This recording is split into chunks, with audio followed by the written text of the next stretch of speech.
everybody! Welcome back to the kitchen. It's been a while. I know I'm super busy, but I thought I'd come on. I had a couple minutes today. I'm going to show you a nice, quick and easy recipe. It's one of hubby's favorites. Kids and adults alike absolutely love these. They're called confetti squares. And basically it's just a marshmallow square surrounded in a delicious kind of like a chocolate kind of fondant sort of. Hard to describe, but it's like a fudgy kind of deal without the sugar. We're going to start with a 1/4 cup of butter in our pot. So easy, seriously. 1/2 cup of peanut butter in our pot, and I've got my pot on like about medium high. Yeah, keep it around there. You don't want to burn your butter or your peanut butter or your chocolate. So we're just going to melt the butter and the peanut butter to combine, and this will just take a couple minutes. And then what we're going to do is add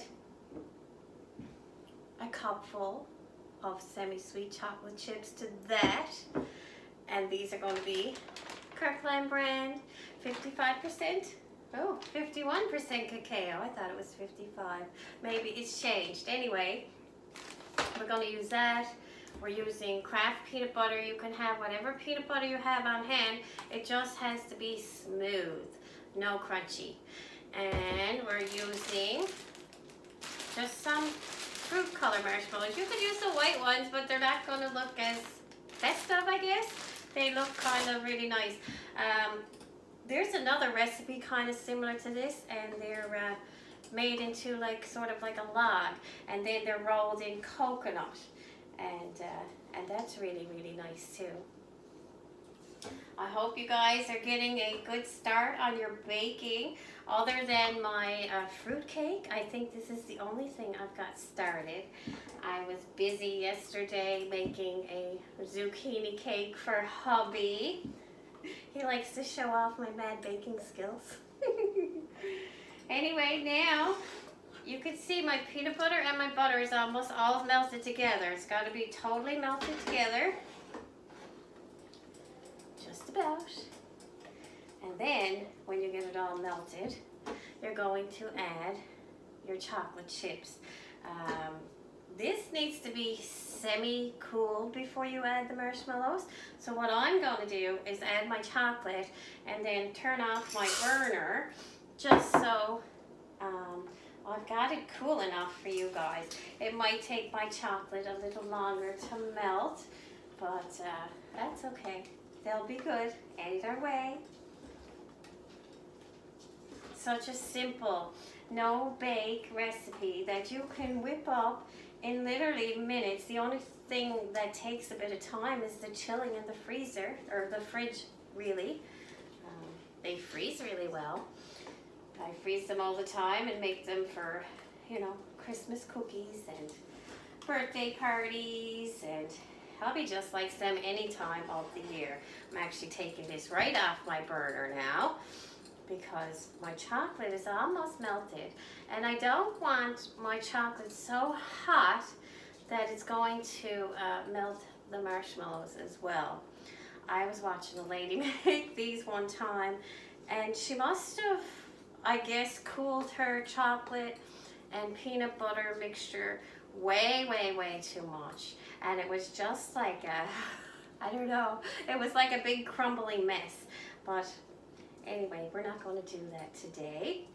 I'm going to stick my finger in here now, make sure it's not too crazy hot. It's still a little crazy hot. In the meantime, I wish I had to bring my cutting board. I'm going to show you my tray. So you can absolutely put this in a 9x9, but I tend to like them just a little bit thicker. They look nicer in my opinion. So what I've got done here is just an 8x8. Don't want to burn my table. An 8x8 pan. I've got some parchment lined inside.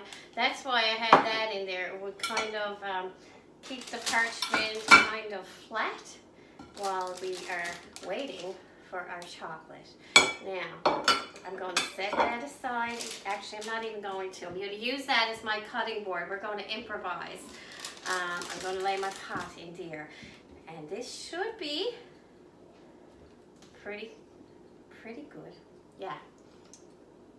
It's hot, but it's not scalding hot. Now, I'm going to take these Kraft Jet Puffed Fruit Flavored Marshmallow Minis. They're a 250 gram bag. And what I'm going to do is I'm going to put the whole bag in the pot, and then I'm going to quickly stir it, because again, I don't want to melt the marshmallow. And where I'm doing it quickly for you guys, normally I would let this sit for probably 5 minutes or so. Yeah, we're going to give it a go and see what happens. I'm sure they'll be delicious. Hubby will eat them anyway. He eats all my baking mistakes. Of course, there's no mistakes in the kitchen. Just creative little messes. Anyway, here goes the entire bag in there. Just back there.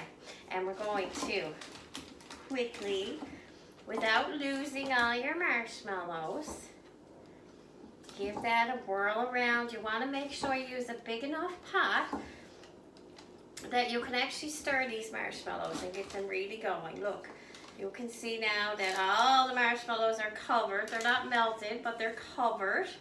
And now, all we got to do, empty this entire pot into our parchment line. This is an 8 by 8, but again, you could use a 9 by 9 if you want to make more cookies. They just won't be as high.